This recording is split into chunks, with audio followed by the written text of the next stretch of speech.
Token Derangement Syndrome. Excuse sunlight. Sunlight's moving literally every time I make a video. Most people believe that tokens are the work of some deranged person who came up with an idea of pricing AI, which is nothing to do with value-based. And then the others believe that maybe this is going to force a change in the way that organizations think. I'm in the latter camp. And the reason why is because what tokens are doing now are very, very similar, in my mind, to what Google did with advertising. Google upended the advertising industry, which was, let's just say, more like Hollywood. Beautiful sets, lovely production, massive P&A, print and advertising budgets, and let's just say creative art, really good adverts. But it's very, very different from the world that we're in now, which is performance marketing. And in many ways, tokens really signal the start of, let's just say, performance enterprise. I mean, most people believe that enterprises are in some sort of performative arts anyway, but performance enterprise. And that means you have to reorganize your work in a way that you can see what the end result of the performance is. And if we think about the SaaS era and what it brought about, and SaaS basically said, we have a person, let's call it Gary. I'm Gary. And that person will need certain tools. In my case, I'm an accountant, so I'm a recovering accountant for investment banking days. And I will need certain tools, SAP, Excel, Microsoft, Excel, Word, maybe PowerPoint. I did a few PowerPoints, etc. Was it Visual? Anyway, the tool that basically allows you to draw pretty diagrams and stuff. I don't remember what it's called now, for the life of me. So all those sort of tools that are required for my daily job. None of those jobs were something that we thought the tool could replace. They were augmenting me. Sometimes assisting me, augmenting me. But if you look even wider than that, those tools were kind of an SOP, a control point where we know that if everybody uses this tool and we've introduced the tool properly, then that's really our standard operating procedures. If we produce accounts in SAP, we pretty much know that's our SOP. That's our standard operating procedure for producing accounts, essentially. And people can go wayward left and right, but essentially that's it. And so AI really upends that model because it basically says you need to treat almost every individual job like it's an experiment. We are going to produce probabilistic outputs. We don't even know what the output is going to be the next time you run the exact same query. There is no way you're going to know. But hence you have to keep on experimenting to find a ground where you've achieved the result, which you can then spend a lot of time trying to lock down. And so that model of project-based work, you can argue, is not something that particularly enterprises are used to. It's not something marketing were used to back in, say, 1980. In 1980, you would have a budget. It could be like 5 million, 10 million, 500 grand. And then you would employ the creative director, and then you'd have the photographer, then you'd have the people that distribute it. Then you'd have an agency, etc. in between.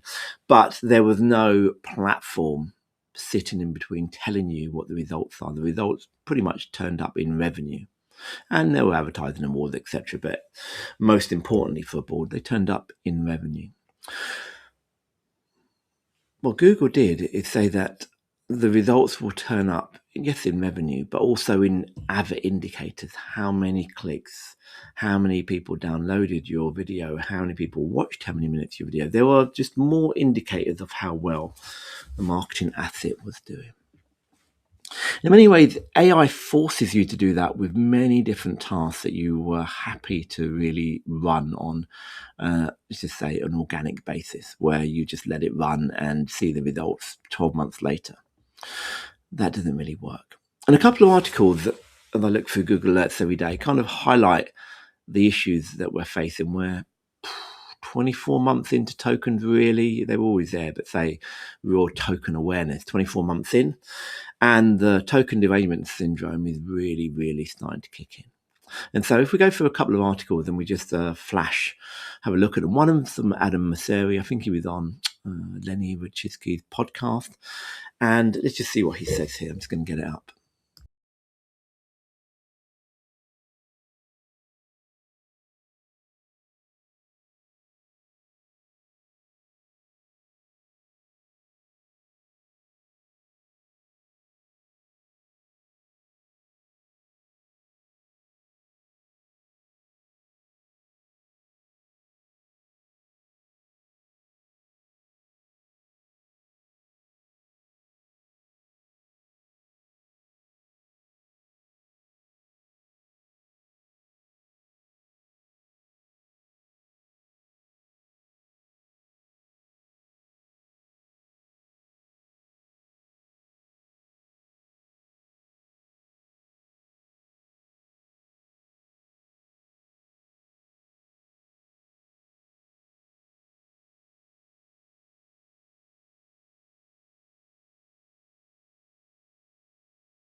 As we've seen, people are grappling to work out what is the value of the token.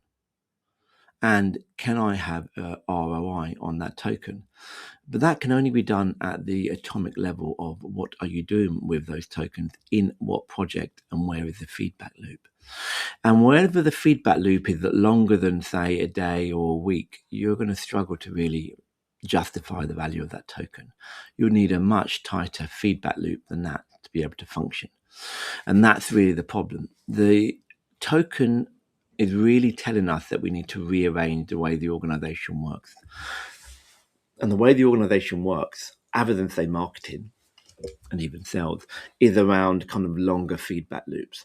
Tokens, if you're going to be involved in tokens and AI, are basically saying you need to have a tighter feedback loop. And that tighter feedback loop really dictates how you assess and understand return on investment. And if you're not willing to do that, then tokens will always be something that will be seen as a very heavy cost, because they are. They're going to be a cost that you don't really know exactly what it's being used for. In a very similar way to, no one can really pinpoint how to allocate perfectly the cloud costs, which are going up pretty much by, whether it be expansion of the data being used, the amount of compute, and also the base cost increase. I would say at least 12 to 14% CAGR a year if you add up the overall. And so in that sense, you've got this increasing base which you don't really know how to allocate, but that started quite slowly. AI straight out the gate is quite expensive, and therefore needs to be run in a very much almost like a startup mentality, and only deployed when you have really, really good feedback. And so to deploy it to, I was looking at a survey the other day, and it says that people in finance, and so I'm an accountant, are the least users of AI. And that could be because our feedback loop just isn't very good, or it could be that the outputs are not that exciting. Because even if we could have a really tight feedback loop, how often do we have to do investor kind of feedback? Probably once a month, or an update in SEC or Bank of England or PRA, again once a quarter or something. So it doesn't need to be that sexy what people in finance are doing, unless they basically want to reorganize the way that finance is working end to end and go, I don't know, from monthly to daily. That would be a very, very clean and very obvious project, which people can say, okay, it added value because now we report daily.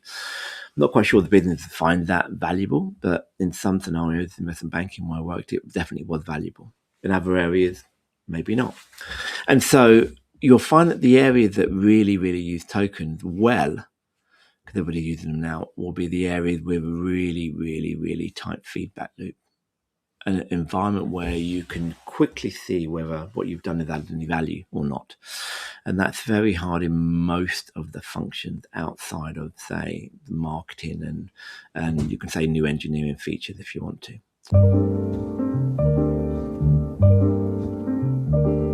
The pricing committee, velvet rope cartel, turning every checkout into Dante's seventh hell. Can we simplify? Gets treated like a crime, cause complexity looks smart when you present it in a slide. Every metric looking healthy till the profit disappear, like magic trick performed by venture capitalists of the year. Net retention floating high like a helium parade till the AWS invoice enters with a switchblade.